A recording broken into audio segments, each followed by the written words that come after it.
मुख्यमंत्री पुष्कर सिंह धामी ने अचानक रुद्रप्रयाग पहुंचकर अधिकारियों और जनप्रतिनिधियों से बैठक कर 2 दिन से बारिश से होने वाली दिक्कतों और व्यवस्थाओं को लेकर बातचीत की। उन्होंने अधिकारियों को स्पष्ट निर्देश दिए हैं कि आपदा का समय होने के कारण हर समय चाक चौबंद रहें, साथ ही देश विदेश के तीर्थ यात्रियों के लिए रहने और खाने और उनकी सुरक्षा के प्रबल इंतजाम किए जाने चाहिए। मुख्यमंत्री पुष्कर सिंह धामी ने कहा, ऐसे वक्त में अधिकारी पूरी ऊर्जा के साथ काम करें। इस आपदा में काफ़ी नुकसान हुआ है। जगह जगह सड़क मार्ग बंद हो गए हैं, बहुत जगह पर मलबा आ गया है, भूस्खलन हो गया है, कहीं पर कटाव हो गया है, पुल भी बह गए हैं, जनहानि भी हुई है। और माननीय प्रधानमंत्री जी ने भी अपनी गहरी संवेदनशीलता यहाँ के लिए दिखाई है। उन्होंने सारी जानकारी ली है, मैंने उनको सारी जानकारियाँ उनसे अवगत करा दिया है। किसानों का भी नुकसान हुआ है, जनहानि, पशु हानि, हर प्रकार की हानि हुई है। हमारी सरकार हर तरीके से, हमारा सारा प्रशासन इसमें लगा हुआ है, सभी को अलर्ट कर दिया गया है और हम लोग स्वयं जो है सभी जगह पर जा रहे हैं। और सभी से हमारा अनुरोध भी है कि ऐसे समय में कोई पैनिक न फैलाएं, ना कोई अफवाहें फैलाएं। और जल्दी ही मौसम विभाग के द्वारा बताया गया है कि आज शाम तक जो है मौसम ठीक हो जाएगा, तो स्थिति सामान्य हो जाएगी, सारी स्थितियाँ सामान्य चलेंगी। माननीय मुख्यमंत्री जी के साथ कुमाऊँ जाने का प्रयास कर रहे थे, वहाँ कालागढ़ के आगे मौसम ने अलाउ नहीं किया, तो अभी हम पूरा गढ़वाल क्षेत्र देखते हुए कोटद्वार, लैंसडाउन, पौड़ी, ये सब देखते हुए रुद्रप्रयाग आए हैं। और बाकी भी गढ़वाल क्षेत्र को देखा तो गढ़वाल क्षेत्र आज लगभग खुल गया है। और कुमाऊँ में अभी जो है थोड़ी स्थिति खराब है, तो वहाँ पे हमारा ज़्यादा फोकस है। रुद्रप्रयाग में 2 दिनों से जारी बारिश के बाद दोपहर में कुछ देर के लिए मौसम साफ हुआ, जिससे केदारनाथ धाम में तीर्थयात्री जमकर झूम उठे। मंदिर प्रांगण में भोले के भजन गाते हुए भक्तों ने खूब डांस किया। हालांकि केदारनाथ धाम में पुनः भारी बारिश आरंभ हो गई, जिससे ठंडा होने के कारण लोगों को काफी मुश्किलों का सामना करना पड़ा। जिस तरह से मौसम विभाग ने मौसम के प्रति अलर्ट किया था, ठीक उसी प्रकार केदारनाथ के चोटियों में जोरों पर बर्फबारी हो रही है। और केदारनाथ में लगातार सुबह से और अभी तक लगातार बारिश हो रही है। यात्रियों को यहाँ पे काफी परेशानी हो रही है और काफी दिक्कतों का सामना यात्रियों को बारिश के कारण करना पड़ रहा है। मैं समस्त तीर्थ यात्रियों से कहना चाहूँगा कि जो जहाँ है अपने स्थान पे सही रहे, सुरक्षित रहे, और जब तक मौसम सही न हो, साफ न हो, तब तक जो है कहीं भी यात्रा पे कोई भी यात्री न चले। पिथौरागढ़ में बारिश का कहर देखने को मिल रहा है। धारचूला और मुंशियारी का संपर्क सड़क बंद होने से अलग थलग हो गया है। कुटी ज्योतिल कोंग में आदि कैलाश घूमने गए 27 लोगों का दल फंसा हुआ है, तो वहीं KNBN अतिथि गृह में 2 फीट से ऊपर बर्फ रुकने की सूचना आ रही है, जिसे लेकर DM आशीष चौहान ने NH और लोक निर्माण विभाग से बंद सड़कों को शीघ्र खोलने और रास्तों में फंसे लोगों को सुरक्षित स्थानों पर ले जाने और उनके रहने और भोजन व्यवस्था कराने की बात कही। मेनली जो घाट को पिथौरागढ़ से जोड़ने वाले कनेक्टिविटी है, उसमें 2 से 3 जगह पर मेजर स्लाइड हैं, उन्हें हटाए जाने की हम कोशिश कर रहे हैं।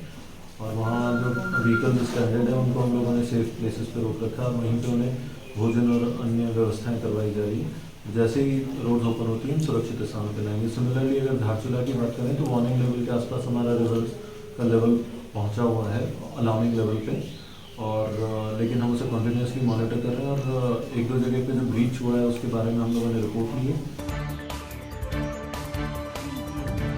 पौड़ी में भारी बारिश से जनजीवन अस्त व्यस्त हो गया है। ऋषिकेश बद्रीनाथ हाईवे चमधार के पास भूस्खलन से बाधित हुआ है। अलकनंदा नदी का जलस्तर काफी बढ़ गया है, तो वहीं तोता घाटी 3 धारा में मार्ग तो खुला है, हालांकि इन जगहों पर पहाड़ी से रुक रुक कर पत्थर गिर रहे हैं। ऐसे में पौड़ी जिलाधिकारी डॉक्टर विजय ने कहा कि किसी भी यात्री से होटल संचालक अधिक किराया न ले, वरना सख्त कार्रवाई की जाएगी।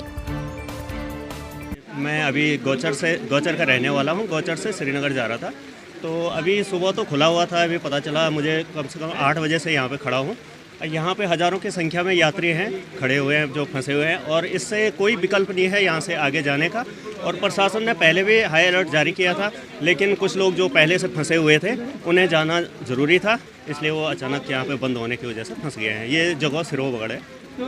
कल दिन से बारिश है और देर रात से काफ़ी तेज़ बारिश होने के कारण ये बंद हो गया है। इम्तियाज़ है और हम अपने परिवार के साथ मिलने वाले अंकित भाई और हमारे अंकल जी, हम लोग केदारनाथ घूमने के लिए आए थे। बद्रीनाथ गए थे, वहाँ से केदारनाथ पहुँच नहीं पाए, वो जाम लग गया था वहाँ पर। हम वापसी कर गए, आगे पहाड़ स्लाइड हो गया, जिसकी वजह से हमें काफ़ी दिक्कत हो रही है। हम रास्ते में खड़े हुए, अब देखते हैं भैया उत्तराखंड गवर्नमेंट क्या करती है, हमें कैसे निकालती है यहाँ से। बस हम सर गवर्नमेंट गवर्नमेंट का इंतजार कर रहे हैं। बाकी बारिश बहुत तेज़ी से हो रही है, कोहरा छाया हुआ है, पत्थरों और पहाड़ों से पत्थर गिर रहे हैं। हम बद्रीनाथ गए थे, वापसी आ रहे हैं और यहाँ पर पहाड़ गिर गए हैं और हम काफ़ी 2 घंटे से फंसे पड़े हैं। देखें गवर्नमेंट क्या करती है, बहुत तेज़ बारिश हो रही है और हमारी जल्दी जल्दी मदद की जाए। हम पहले ही निकल चुके थे, हमें हाई अलर्ट का पता लगा बद्रीनाथ में।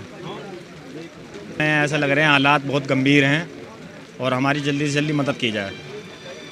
या फिर किसी भी क्षेत्र में ऐसे यात्री हैं जिनको अगर वो संबंधित होटल स्वामी द्वारा कोई अगर रेट को लेकर समस्या उत्पन्न क्रिएट हो रही है तो हम लोग ने वहाँ के एसडीएम्स को, तहसीलदार को औचक निरीक्षण के लिए बता दिया है। वो विभिन्न ऑफिस में जाकर निरीक्षण कर रहे हैं। कहीं पर भी ऐसा किराए को वृद्धि को लेकर हमने पहले से बता रखा है कि ये आपदा का दृष्टि से इनको रुकना पड़ रहा है। इनके लिए नॉमिनल रेट्स पे ही उनको व्यवस्था कराई जाए, उनसे अतिरिक्त शुल्क ना वसूल किया जाए। ऐसी कहीं कोई शिकायत प्राप्त होगी उसके खिलाफ हम कार्रवाई भी कर सकते हैं। रामनगर में कोसी नदी का जलस्तर बढ़ने से मोहान और ढिकुली क्षेत्र के कई रिजॉर्टों में पानी भर गया है। पानी भरने के साथ इन रिजॉर्टों में रुके पर्यटकों के वाहन भी पूरी तरह से जलमग्न हो गए हैं, जिससे सैलानी भी पूरी तरह रिजॉर्टों में कैद होने को मजबूर हैं, जिसे लेकर प्रशासन भी लगातार अलर्ट मोड पर नजर आ रहा है। विकासखंड पोखरी में बारिश से ठंड बढ़ गई है, तो वहीं दूसरी ओर बिजली गुल होने से लोग काफी परेशान हो गए थे। हालांकि पोखरी के विद्युत विभाग के कर्मचारियों ने तत्परता दिखाते हुए 2 घंटे में ही बिजली की आपूर्ति को बहाल कर दिया। ऐसे में लोगों ने विभाग के कार्यों की खूब प्रशंसा की। तो वहीं समाज सेवी दीपक फरसवार ने कहा कि उपनल कर्मी बड़े लग्न से भारी मुश्किलों में काम कर रहे हैं, लेकिन आज भी इनका मानदेय नहीं बढ़ा है, जिसको लेकर सरकार को कोई ठोस कदम उठाना चाहिए। हमारे विद्युत विभाग के जो युवा साथी हैं, जो उपनल कर्मी हैं, जो उपनल कर्मचारी हैं, वे तमाम ब्लॉकों में तमाम निस्वार्थ भाव से बारिश को मद्देनजर रखते हुए, बारिश को दरकिनार करते हुए, ईमानदारी के साथ, मेहनत के साथ, निस्वार्थ भावना से अपने अपने डेंजर स्पॉटों पर लाइट पर निरंतर कार्यरत हैं। आपको यह अवगत कराना है कि इनका जो मानदेय है, जो 10-12 हज़ार रुपये चल रहा है, इसे कम से कम 25 से 30 हज़ार किया जाना चाहिए। और हम सदैव अपने उत्तराखंड के अपने विद्युत विभाग के उपनल कर्मियों के साथ हैं। पहाड़ी खान पान पर बातचीत करते हुए पर्यावरण डॉक्टर दिलोक चंद सोनी ने चौलाई की विशेषताओं पर जोर दिया। उनका कहना है कि चौलाई में आयरन, कैल्शियम और प्रोटीन की भरपूर मात्रा होती है। चौलाई में कई पोषक तत्व होते हैं जो कई बीमारियों के उपचार में इस्तेमाल किए जाते हैं। चौलाई का आटा प्रोटीन और मिनरल्स का अच्छा स्रोत है, जिसके पत्ते की सब्जी बनाई जाती है। ये फसलें हमारे रोजगार के स्रोत भी हैं। आज जरूरत है तो इन्हें बढ़ावा देने की, ताकि ऐसे पौष्टिक बूस्टर आहार को बाजार मिल सके। आज चौलाई जो है, जिसे रामदाना के नाम से जाना जाता है, ये रोजगार परक पौधा भी है। लेकिन लोगों ने क्या किया, अपने शहरीकरण के चक्कर में जो है कि पहाड़ों की ये तमाम चीजों को जो है कि चाहे पलटी हो, भापर हो, रामदाना हो, ये सब चीजें विलुप्ति की कगार पे है। तो निश्चित तरीके से इसकी योजनाबद्ध तरीके से एक कार्य योजना तैयार होना चाहिए, ताकि हमारे चौलाई है, पलटी है, भापर है और ये तमाम तोरई है, ये चीजें जो है कि एक नियोजित तरीके से हो, ताकि ये संरक्षित रह सके। बागेश्वर में लगातार 48 घंटे से बरसात के चलते 1 दर्जन से अधिक ग्रामीण सड़कें बाधित हुई। तो वहीं कपकोट तहसील में 2 मकान टूट गए। जिले की सभी तहसीलों में तैनात आपदा टीमें लगातार नजर बनाए हुए हैं। तो वहीं जिला प्रशासन व आपदा विभाग ने 19 अक्टूबर को जिले के सभी 1 से 12 तक के शासकीय, अशासकीय, निजी आंगनबाड़ी स्कूलों की छुट्टी करवाई है। साथ ही लोगों से नदियों के किनारे न जाने की अपील की गई। और मौसम विभाग का भी जो हमारे पास अलर्ट आया है, उसमें 18 और 19 को भारी से भारी बारिश बागेश्वर में भी बताई गई थी। तो इस अलर्ट के दृष्टिगत हमारे सभी तहसील, थाना और सारी कंसर्निंग डिपार्टमेंट, हमारी IRS की टीम्स जो है, सभी को अलर्ट किया गया है कि कहीं भी कुछ ऐसी नुकसान की सूचना होती है तो उसमें तुरंत जो है कार्रवाई कंसर्निंग डिपार्टमेंट करेंगे। इसके अलावा हमारी जैसे जो नदी किनारे वाले क्षेत्र हैं, तो हमारे स्थानीय प्रशासन के द्वारा लोगों को अलर्ट भी किया जा रहा है कि नदी किनारे ना जाएँ और निगरानी लगातार रखी जा रही है। नदी के लेवल पे भी लगातार हमारे द्वारा निगरानी रखी जा रही है। तो अभी सभी डिपार्टमेंट को हमने अलर्ट किया गया है। क्या है देवभूमि की जनता का मुंह? किसकी बातें हैं सच और कौन बोल रहा है झूठ? कितना बढ़ चला है प्रदेश में चुनावी पारा? कामकाज में कौन जीता और कौन हारा? 2022 के चुनावी समर में किसका होगा मंगल?